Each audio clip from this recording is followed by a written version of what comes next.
produced World War II on an LST. This program has been made possible by generous contributions from Covington AMVETS Post 66, AMVETS Post 66 Auxiliary, Pleasant Hill VFW Post 6557, VFW 6557 Men's Auxiliary, VFW 6557 Ladies Auxiliary, a contribution in memory of Roger J. Byrd, Army Air Corps, and John Byrd, Army Rangers, World War II, and Lance Corporal William D. Dreiling, U.S. Marine Corps.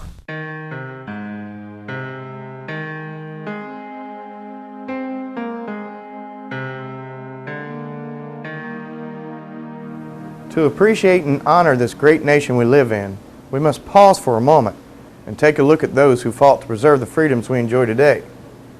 Of course, veterans from the Revolutionary, Civil, and World War I are no longer with us to tell their story. So, we are focusing today on those who served during World War II. The greatest generation. They tell their story because their fallen comrades cannot, and they want future generations to know and remember. Nowadays, we tend to take our freedoms for granted. We can't imagine how it would feel to be threatened by powers gaining strength and wishing to take over and control the world, including our part of the world, the United States of America. This is what our servicemen were called to put an end to. World War II veterans, the ones remaining, live on Main Street, USA, or on their family farm, or in a retirement community. They don't consider themselves special. They just did what had to be done. Our story is presented to honor all veterans from all military branches who gave their all to preserve this country's freedom. You are about to meet Marion Adams from Covington, Ohio, who served in the U.S. Navy. Marion bought this book called Life in the Service when he joined up. In it, he kept clippings and photos and important papers.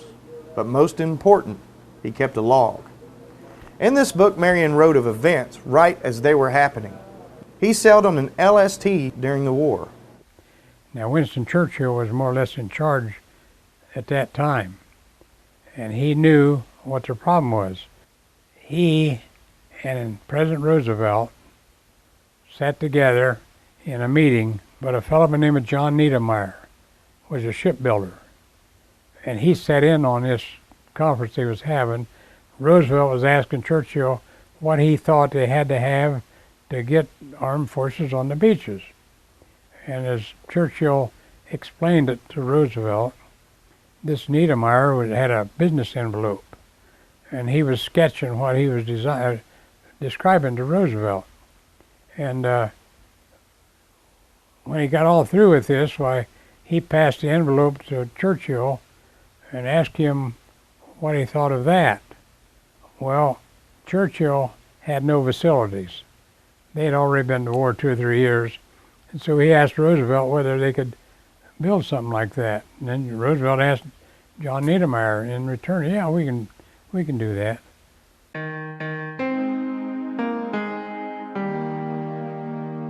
Lived in Ohio, was a farm boy, and I joined the Navy in May of 1942 when the Japanese went in there unannounced and bombed Pearl Harbor and had envoys sitting in Washington talking to Roosevelt about peace, and they knew all at the same time what they were doing in the background. That was the thing that got the people stirred. It really made them mad. And in my part, I thought, what I want to go to Europe for? We got to whoop the Japanese. Marion R. Adams joined the Navy right out of high school on May 8, 1942. There was no question that with this war being declared only a few months earlier, he would soon be drafted into the Army. His desire of having a dry bed at night and warm meals at mealtime brought him to choose the U.S. Navy. All he needed to do was wait to be called for naval training. Recruiting and training stations were overextended by enlisters, causing a 6-month waiting period. Being 18 years of age, Marion could be drafted by the Army without his parents' consent, but to volunteer for the Navy, he needed a signature from one parent. Now, his oldest brother, Dale, had joined the Navy earlier.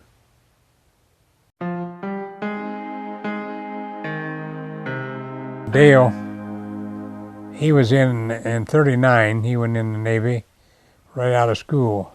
After the Depression, I was in desperate need of work. Recruiter in Dayton said they were taking 10 recruits from Cincinnati per month. I was a year and a half on that waiting list. October 11th. Went aboard the USS WASP. In June 1942, we left Pearl Harbor going to the war zone. We took up a station 50 or 100 miles south of Guadalcanal. From there, we sent planes to help the Army and Marines take the island. Did this for about 3 weeks. Then on September 15 at 3:20 in the afternoon, the Japanese submarine put 3 torpedoes in the Wasp's bottom within 5 seconds. In 20 minutes, the Wasp was burning from bow to stern, all 1,036 feet over. When the Wasp got hit, I was in the pilot's radio room writing on this board for navigation charts. When I left the room, there was a dentist in bad shape with a broken leg. I grabbed a stretcher hanging on the passageway wall where that fire had already come up. It was galvanized and hot, and I burned my hands. So I kicked it out onto the flight deck, and some of the others grabbed the dentist, put some life jackets on him, and dropped him 65 feet off the catwalk. I helped a couple other guys that couldn't swim get down a fire hose. Then a massive explosion shook the ship, flipping and knocking the men off their feet. Rear Admiral Leonois was blown out onto the signal bridge, his clothes afire. Heroic efforts to save the ship were doomed, and at 3:20, the order to abandon ship was given.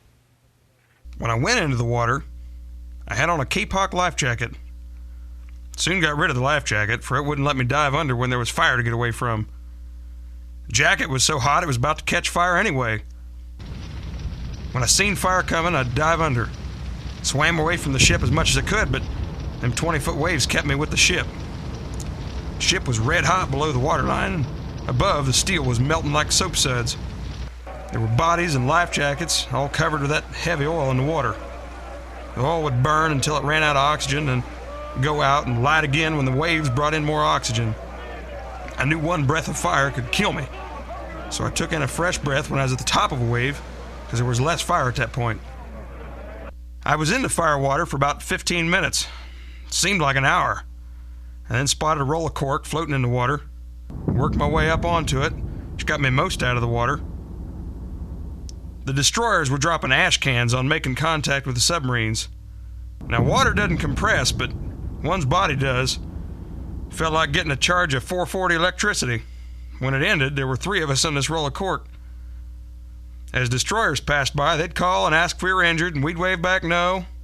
The destroyer would then have 6 men with 30-06 rifles on their bow shooting the sharks. When a shark bleeds, other sharks would follow it. We thought they were shooting the wounded. This went on until after 9 p.m. At sundown, the destroyer Duncan came along with cargo nets hanging over the sides that we grabbed on and pulled ourselves aboard. We had drifted about 15 to 20 miles from where that carrier was still burning. I had vomited up everything from my stomach when fighting my way through the fire, so when I landed on the Duncan, I was very hungry. The destroyer's crew had set out 2 crates of oranges, so I ate 2 oranges and they carried me over through the night. According to payroll on the ship, there were 5,002 men on board with only 292 survivors accounted for. That's the story of the short-lived aircraft carrier, USS WASP CV-7, Dale R. Adams. The morning of the 21st of October, my oldest brother came home, and they sent him home for a 30-day leave.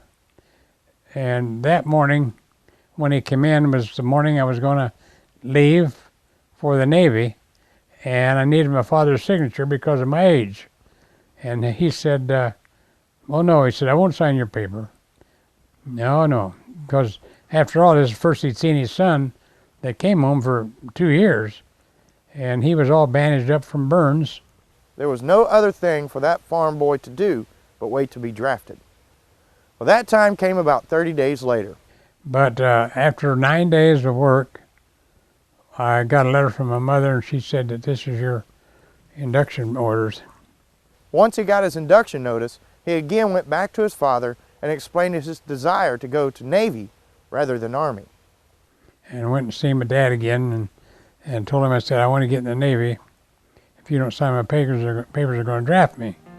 So he signed my papers, and he said, I feel like I just signed your death warrant.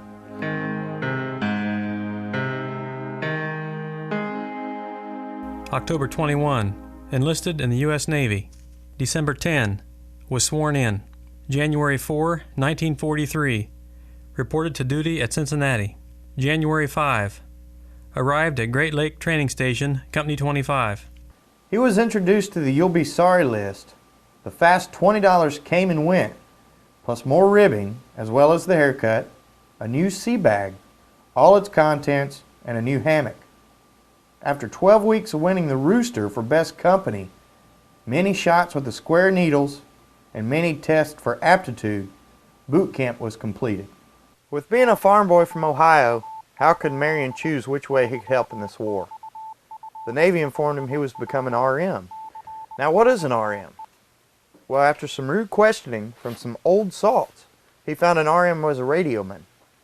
He didn't know anything about radios, but the Navy has given him a chance to learn to be a radioman, so he'll do his best to become one. April 1, arrived in Evanston, Illinois, to the University of Northwestern for radio school, a 16-week course. Once at the university, the newcomers were informed that they had 16 weeks to accomplish the Morse code at 20 words per minute. August 2, graduated from Northwestern University. Received our sailing orders. I am to go to Little Creek, Virginia for amphibian training. This is supposed to be a month course. 8/23/43, Norfolk, Virginia. Good afternoon. So the straw is all baled. That being another job out of the way. There must have been lots of straw in that stack. You asked me about the different types of boats. Well, the LCI is landing craft infantry, and LCT is landing craft tanks. The LST is landing ship tanks. The LST is to carry bigger tanks that it lands itself. It also carries men, about 186 troops, or 10 50-ton tanks, or 30 light tanks. The LST is 328 feet long and 50 feet wide. It has a crew of only 57 men. In that crew, there are 3 radiomen. These boats are free from torpedoes, as a torpedo rides anywhere from 8 to 12 feet underwater. These boats only ride from 3 to 6 feet underwater. That is good. Ha! I have a 50-50 chance of going aboard either an LST or an LCI. These boats play an important part in all invasions. These are the boats that are depended upon. Yes, my work is as one of a radio man. It won't be long until I'll have my rating. It has to do with code as well as plain language. We go out on the fields with small sets and practice making landings. We have to have speed and accuracy as well as all other. Well, I'll close, hoping to hear from y'all again soon. As ever, Marion. Of the officers that were assigned to this nucleus crew, most all were ensigns fresh out of ROTC, or Reserve Officers Training Corps. Most all had 2 years or more of college, and only one officer, their captain, had ever been to sea. The crew never gave it more than a thought that these officers weren't aware of the hazards of the sea. We were sent to Great Lakes for aircraft practice firing, and we were there 10 days. And we were supposed to shoot at the target, not at Will. They said shoot at Will. Well, a lot of them thought Will was a pilot of the plane. So they come back and said, no, you shoot at the target. The anti-aircraft training began on October 23rd and lasted for 6 long days. The instructor was a man of respect. He made sure you knew why you were getting his instructions. He made it as though they were in the midst of an air raid and his instructions were the only thing that was going to keep him alive. His pointers were well taken, and after returning from a weekend leave, they all moved aboard the LST 491.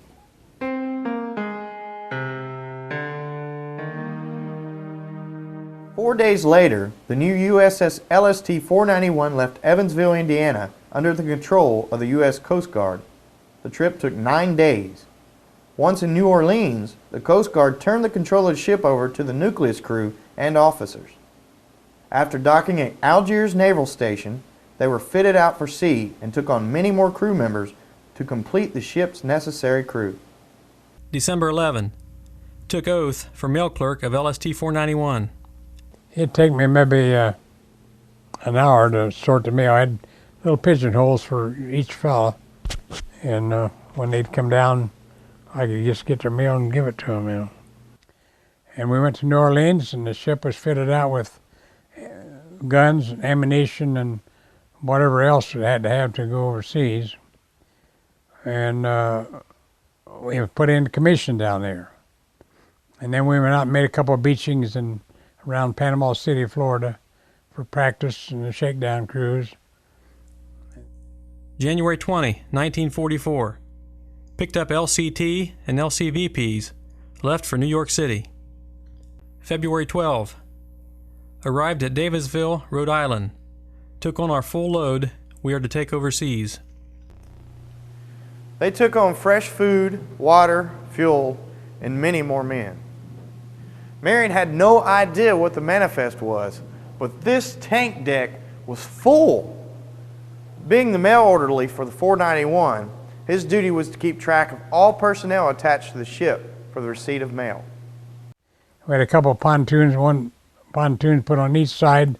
They were pretty near the full length of the ship, and they was going to use them for dockage on invasions, where the beach was so we couldn't get into it with an LST.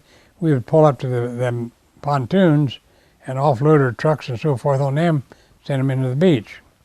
It was said an LST was a design that would only stand a 40-degree list and not capsize due to its flat bottom. All of those who were aboard while going across the North Atlantic knew well the savagery of the sea. The pontoons acted as a stabilizer for the ship against the sea and kept it from listing to the dangerous degree. February 28.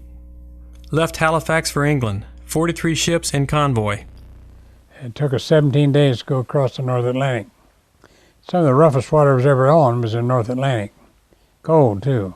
March 11. German submarine sunk by U.S. destroyer off the starboard side. March 16. Arrived in Plymouth, England.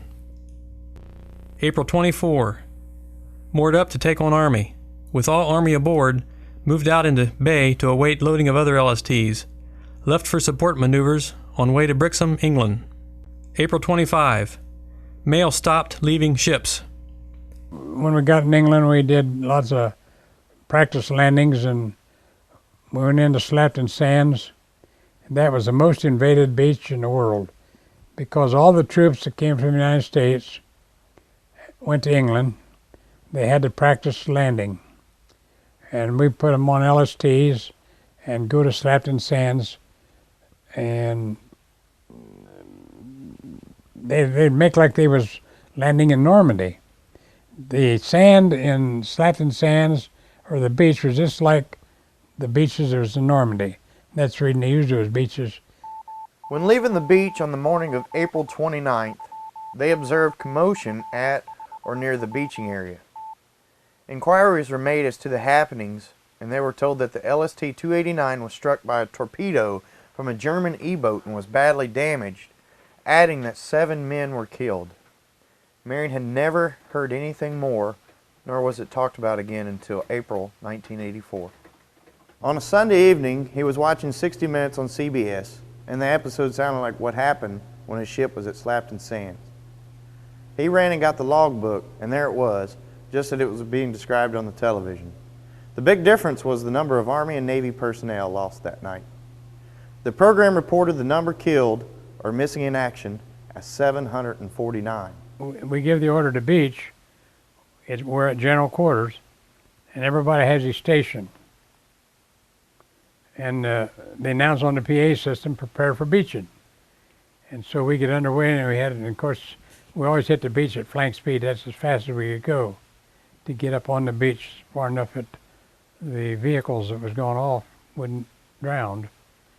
And just about the time we always dropped the stern anchor, but they would drop it, and it was of the type that would hook in and unwrap this cable, which was about 2 inches in diameter, maybe 500 feet. But when the CO in charge of the ship going to the beach would say prepare to beach, they would sound George, daw daw dit, on the intercom, and everyone on the ship knew what George stood for. You grab a hold of something, because you're going to fall down if you don't. and the man on the stern anchor would release the stern anchor. And so we'd go, and then that beaching is different than kaboom, we were there. You start dragging bottom, and you begin to slow down and slow down and slow down, and you're still holding on, and all at once you know when you stop. If I was copying code, I'd just have to grab a hold of something. Of course, our chair was roped down so we wouldn't upset anyway. They'd open the bow doors and they'd drop the ramps. The ramp would be part of the way down when we hit the beach, and then they put it on down, and the first thing off our ship usually was a D4 Caterpillar to make roadway or get things clear so the rest of the trucks could come. And then they'd all unload.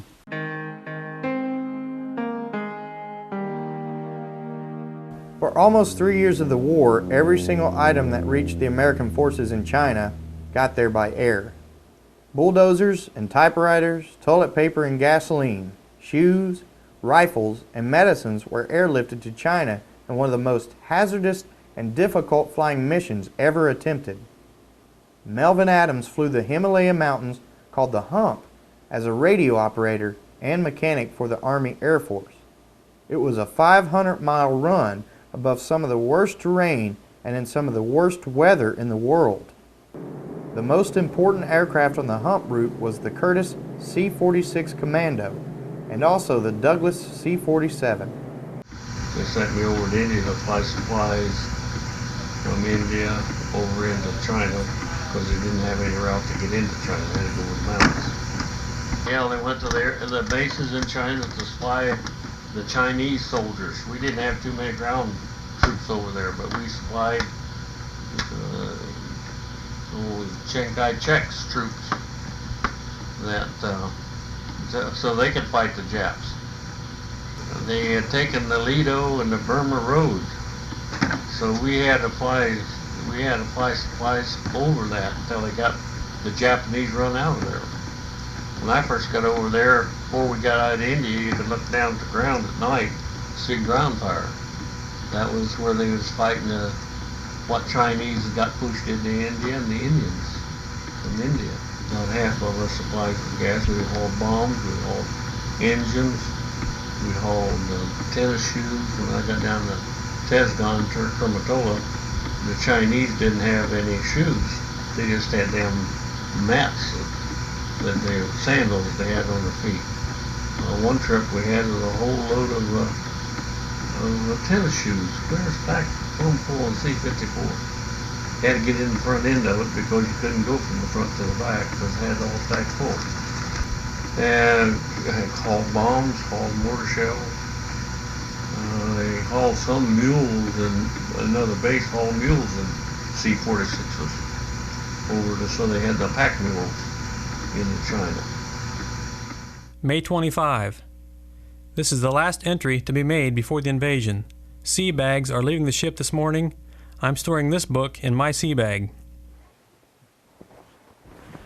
All personal items, such as sea bags, personal effects, and other items not needed were removed to be sent to next of kin in case you were killed in the upcoming operation. June 24. Recopying events from scraps of paper I jotted information down on.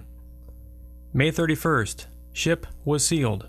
When they seal a ship, no one's allowed off or no one's allowed on. So the secrecy of the whole thing could be kept for the invasion.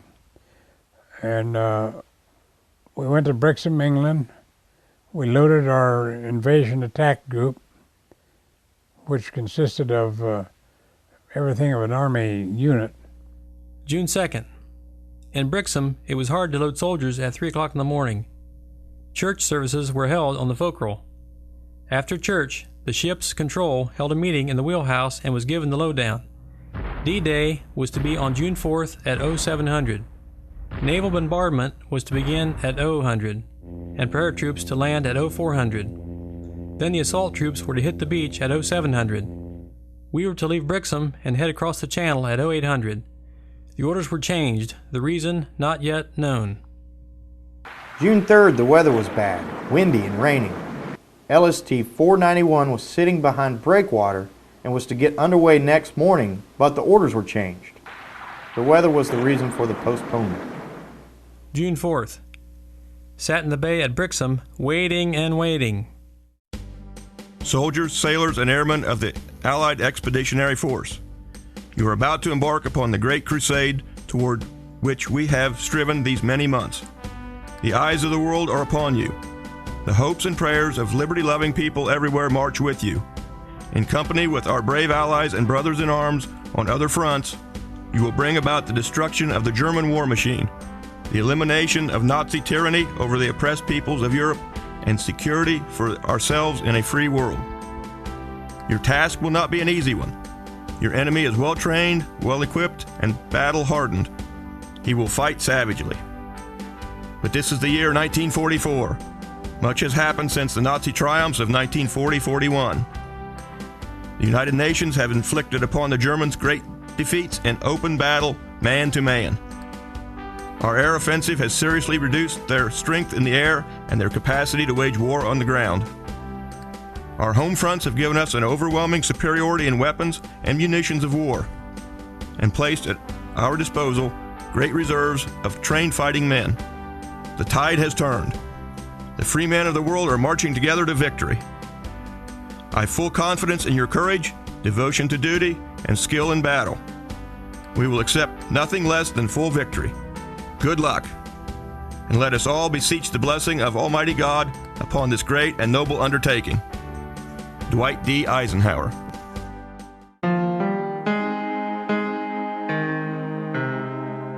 June 5th. Got word to get underway at 0900 for France. June 6th. 1200. We reached the beachhead. D-Day was today with 0630 being H hour.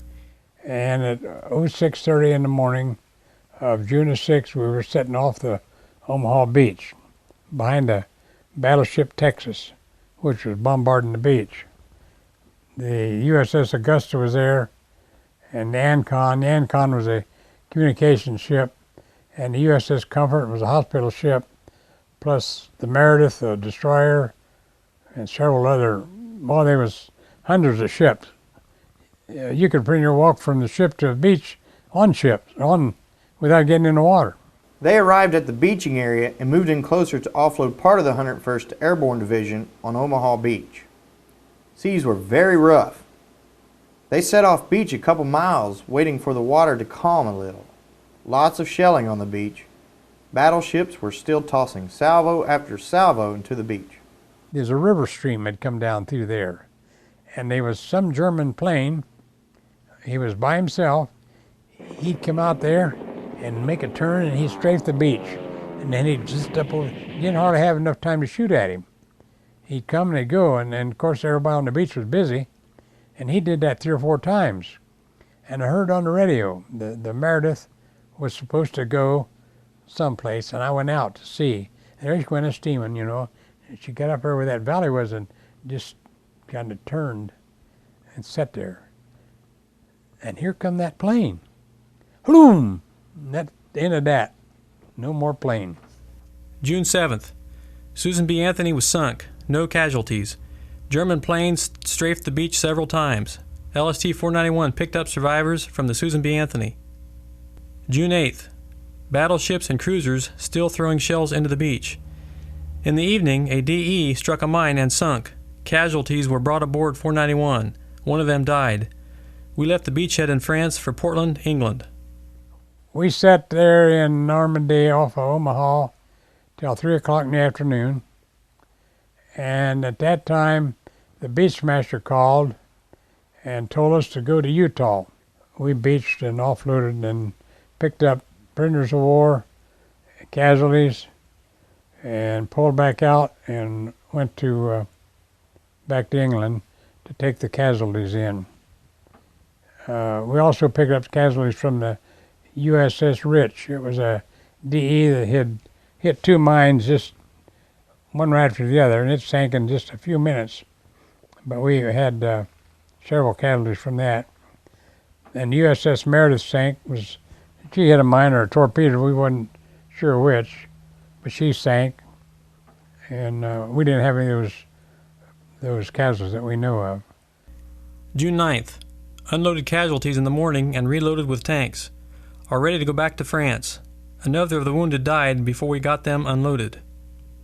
The dock was lined, 150 feet with nothing but ambulances backed up so that we could take casualties and put in them. And they only had to go a half a block to a huge tent that was an operating tent, like a field surgery. And that's where we took our casualties, in that huge tent. And they didn't put that tent up until after we left for the invasion. It had been demoralizing to the people that was gone, had they. June 11th was Marion's birthday. He turned 21 that day. June 11th. Arrived at the beachhead in France and was ordered to go on the beach at 0430. On the way in, it was a severe air raid. One bomb had 491 written all over it, but had the wrong street address.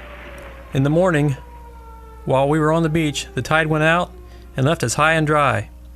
The tide came in at 1200.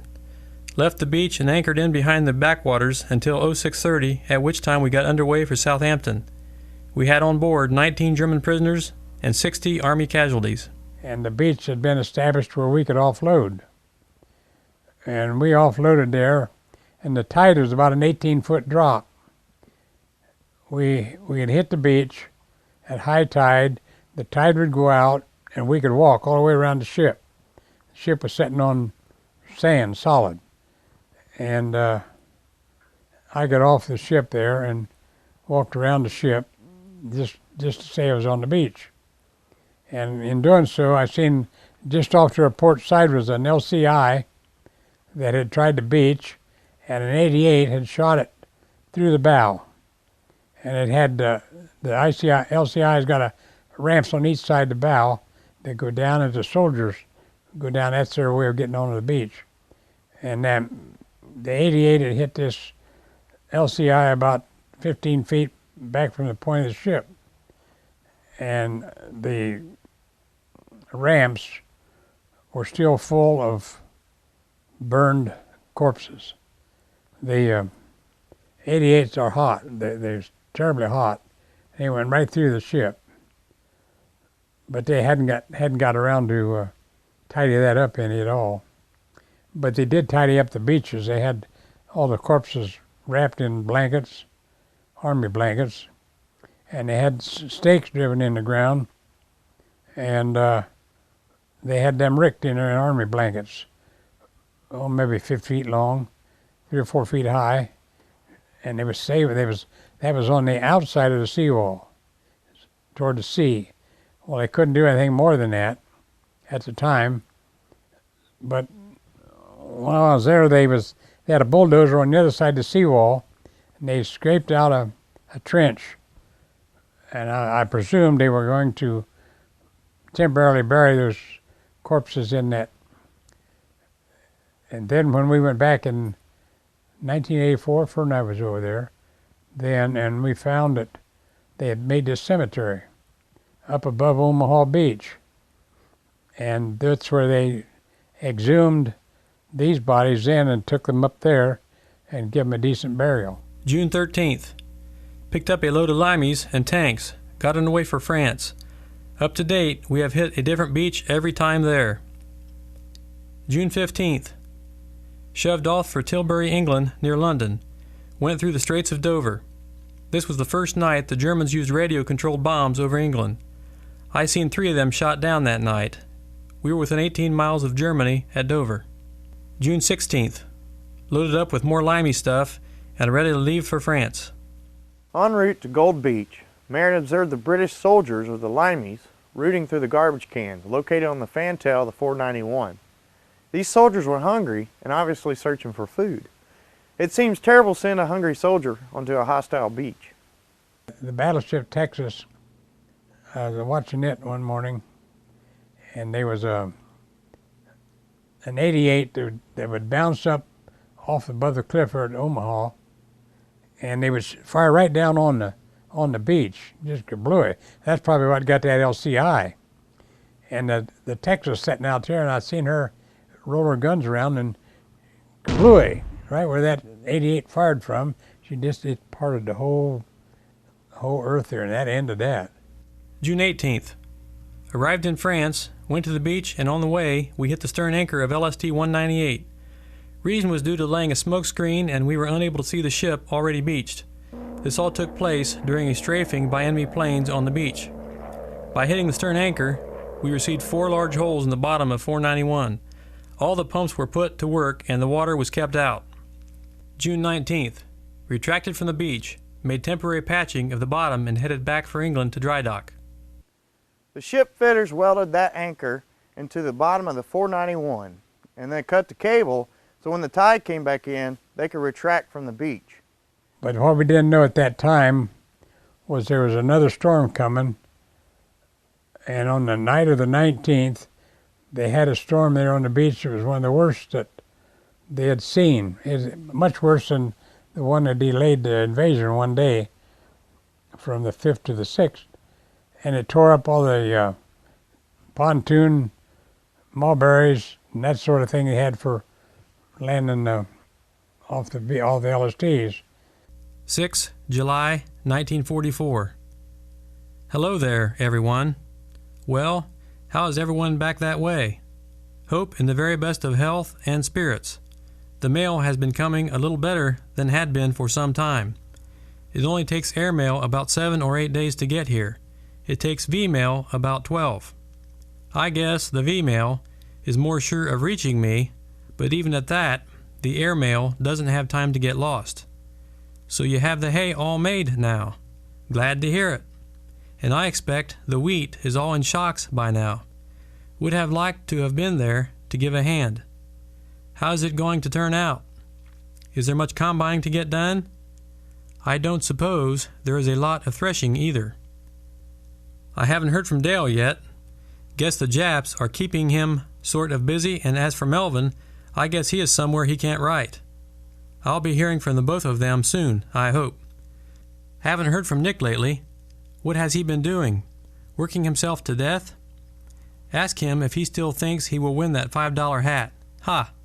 And ask him if he thinks the coast of France is too well fortified to make a beaching. I can remember him saying something about us not being able to go into France. Tell him the amphibious forces is just a little tougher than he might have thought they were. Matter of fact, they are a little tougher than I thought they were. I'll sign off and hope to hear from you again soon. I know you are very busy right at this time of the year, so I won't expect to hear too often from home. It sure seemed funny to be celebrating the 4th of July in the country that we got our independence from. They don't celebrate it over here. We did, though. Had a very good dinner. Don't work too hard. So long for now. As ever, Marion. Everything was rationed, gas, sugar, and flour. And we was fortunate living on a farm because we had the hogs, had the milk, and had the chickens, and the eggs. So we ate good as far as I'm concerned. The way I was concerned, we didn't feel like we was being left out. 9 July 1944. Wales, somewhere in England. Hello, everyone. Say, did you save any of those newspapers that were printed on June 6th? I would like to see a couple of them when I get home. I have been wondering just how they looked. I've heard lots of stories about how D-Day was taken in the States and was wondering how true it all was. There wasn't much difference in England. I don't see why there should have been. They weren't doing quite so much as the Americans were. At least it didn't look that way to me. So, if you have a couple of those papers there, would you save them? Well, be good and write. Marion. July 18. Left the United Kingdom. July 24. Passed the Rock of Gibraltar and entered the Mediterranean. The Germans said we were never going to get on the beaches. They was going to annihilate us there. But they didn't have any idea what these LSTs were used for. They couldn't imagine any ship big enough to go on the beach, offload tanks, trucks, and whatever, big stuff, and then retract and go get more.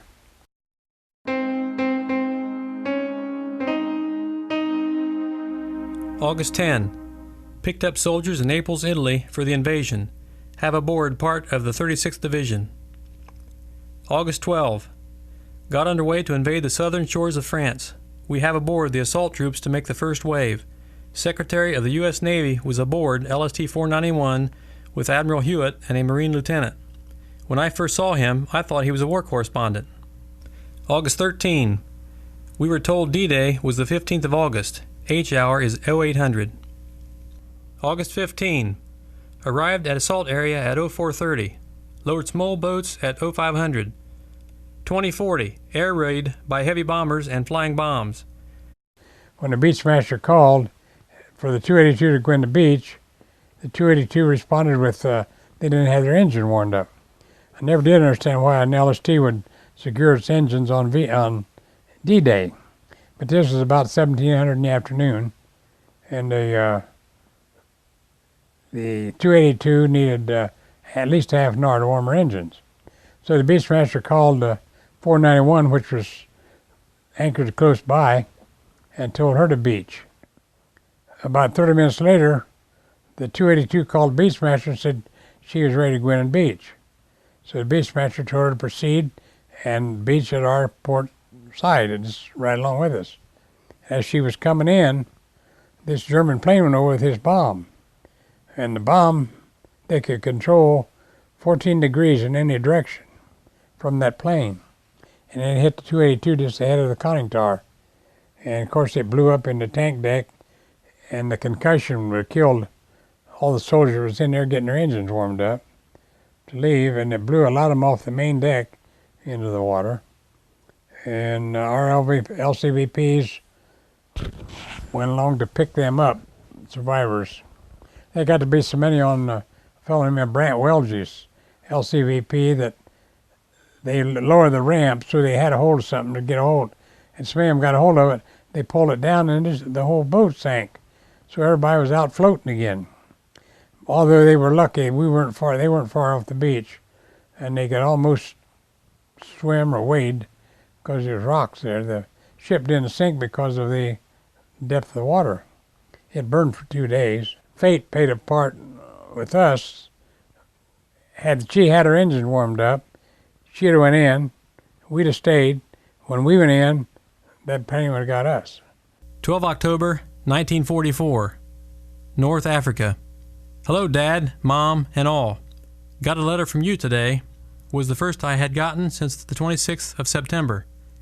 To top it all off, it was an old one. Some of the back mail we had coming. The new mail has been moved around just ahead of the ship. We came into this port thinking it would be here, but they told us they sent it somewhere else. Speaking of things being disappointing, that really is. No mail and no way of getting it without taking the whole ship. Sometimes I feel like just throwing up my hands and telling them that I didn't want any mail anyway. I'm afraid they wouldn't believe that. Well, I had better close for this time. Lots of Stillwater Valley news to read yet tonight. Be good and write soon. Your son and brother, Marion. But after that invasion, then we went back to Oran and picked up a couple other LSTs in convoy, and we come back to the States. And we all came home on a 30-day leave. And while we were gone, they fitted our ship out for a trip to the Pacific. We had, they took off 2 of the forward davits and added 2 more twin 40s forward, and they put evaporators in so we could make drinking water out of salt water, which we didn't have in ETO because we could get water over the fresh water most any place.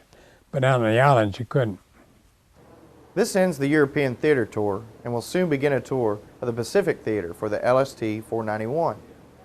Of the 1,059 LSTs built, only a few had the opportunity to serve in both oceans. Of those, only a few men had the honor of serving on the same ship in both oceans. Marion had picked up the ship at the builder's dock and also helped decommission it at the end of the war. This must be what is called a plank owner.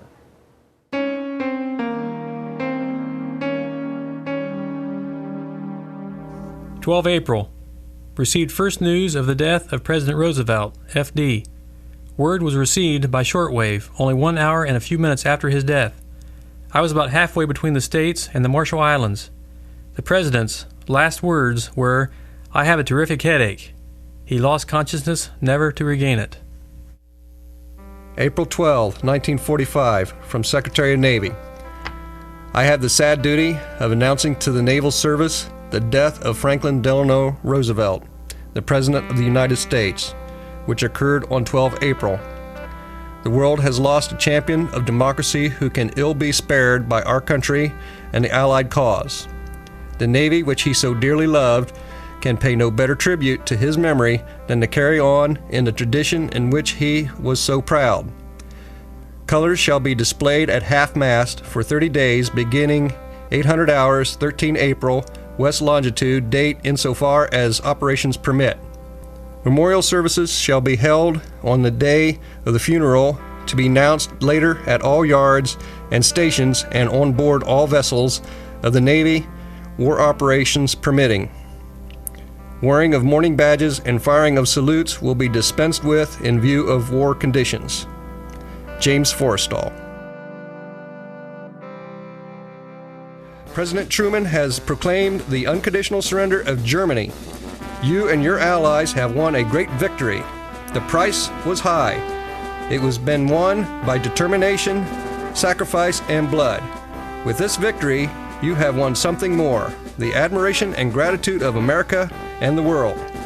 The task has now been half accomplished. Another powerful enemy, remain united, will require all our resolution and fortitude to destroy him. Only by so doing can we keep faith with those who have fallen. Let us now be forward to speedy and complete victory in the Pacific. 17 May. Began loading with high explosives. 21 May. Completely loaded, retracted from beach and proceeded for Saipan. 24 May. Departed from Saipan, headed for Okinawa, which is the battle front at this time. Another invasion is expected soon. 30 May. Arrived at Okinawa. 6 June 1945. Dear Dad, Mom, and all. They say we can mention the fact that our first stop after leaving the Panama Canal was in the Marshall Islands. It was quite a hop for an LST, but we made it in good time. From there, we went to Guam. I can't say where I am now, but it seems a long way from Guam. Well, it was just a year ago today that we went into northern France. Certainly doesn't seem that long. Maybe we'll get to enter Japan before too long. I hope so, for the sooner the better. Maybe this war will end soon. Is the Ford still running? Do hope the farm work is going according to schedule. Be good. Bye now. As ever, Marion. Instead of the big guns there, we was fighting kamikazes. And they would come in, and they would come across the ship. Only you didn't know whether it was going to be your ship or another one someplace, because these guys couldn't fly. I know they missed a lot of these LSTs or smaller ships. When they ran out of fuel, they'd dive in anything. And I didn't know whether they did it deliberate or they didn't know any better. They'd miss these ships. They'd fly over the top of them, or they'd hit in the water just before they got to them. 30 June 1945. Dear Dad, Mom, and all. So Melvin has had a little tough luck. I feel sure he is getting along okay, or you would have heard differently. Tough breaks go with the good ones, so they say. Hope he wasn't too banged up badly. Bye for now. Your son and brother, Marion. Melvin was injured with burns when his aircraft crashed on takeoff and caught fire. And they didn't make enough altitude to get off and to clear or whatever, so the pilot just set it down, and it cracked up, and he got thrown out of the tail, the way I understood him, and he got burnt, but not all bad. 28 July. Arrived in Okinawa. 29 July. Offloaded troops, Marines. We're preparing for the master invasion, the one that was going to be on Honshu, mainland of Japan. And that was supposed to come off on the 10th of November, 1945. But it never happened because of the atomic bombs being dropped. Being on these LST and knowing what was going on even at Okinawa, we was really glad we didn't have to go in there. There'd have been a lot more people killed there than what Hiroshima was killed.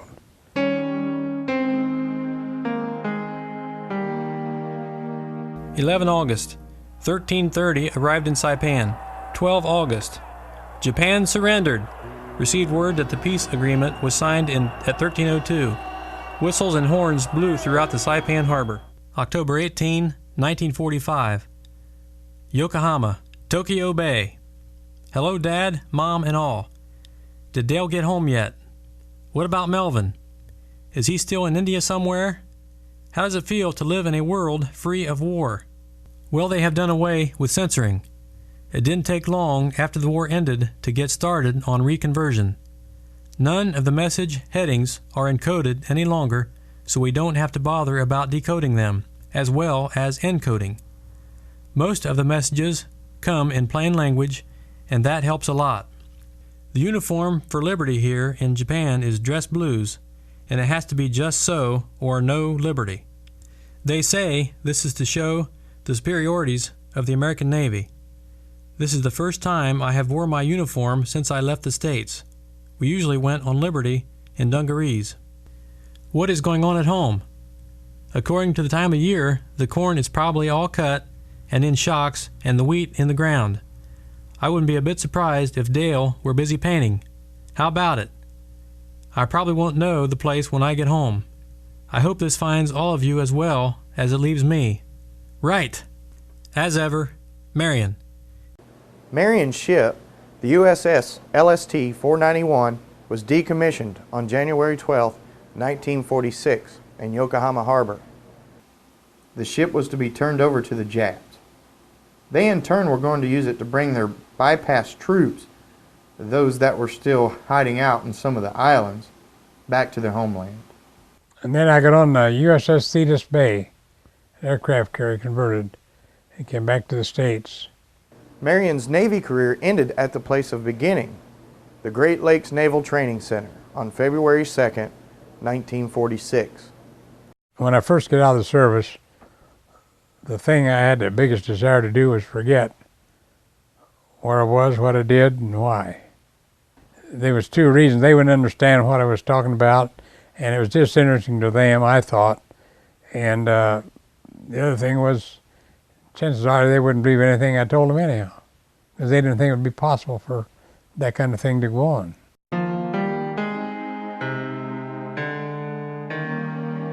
Well, the only thing I worry about is the younger people will forget. The VFWs and AMVETs ask someone to speak at the Memorial Day at the cemetery every year, and they asked Dad to speak, and I think he was hesitant, but then he said he would do it, and he wrote up a speech. And I just remember him saying in his speech, when we all stood up there that day, how they don't carry the Constitution into battle, they carry the flag. That just struck me as... And now, the Memorial Day address by Mr. Marion Adams. Good afternoon. I'm a veteran of World War II. I was lucky. I returned to the freedom America offers. I have been given the honor of speaking to you this afternoon. My subjects being what the American flag means to me. The purpose of this day, Memorial Day, and the cost of the freedom we are living in today. Once a person has wore an American military uniform and spend time in a war zone, as I have, the American flag takes on a whole new appearance. It is believed that all military personnel were fighting a war for the United States government. Anyway, this might have been true. What did we have as an insignia which was in common with every branch of service? Yes, it was the American flag. Once you were overseas, the importance of this flag became a total inspiration of every serviceman. You were proud to be representing it. This American flag, displaying its stars and stripes, was a display of what everything American stood for. When gains were made on the battlefields, the American flag was present to indicate the Americans were there. One instance of this was the flag raising of Mount Siribaki on Iwo Jima. The group of servicemen who raised the flag on Mount Surabaki did not have a copy of the United States Constitution to raise instead of the American flag.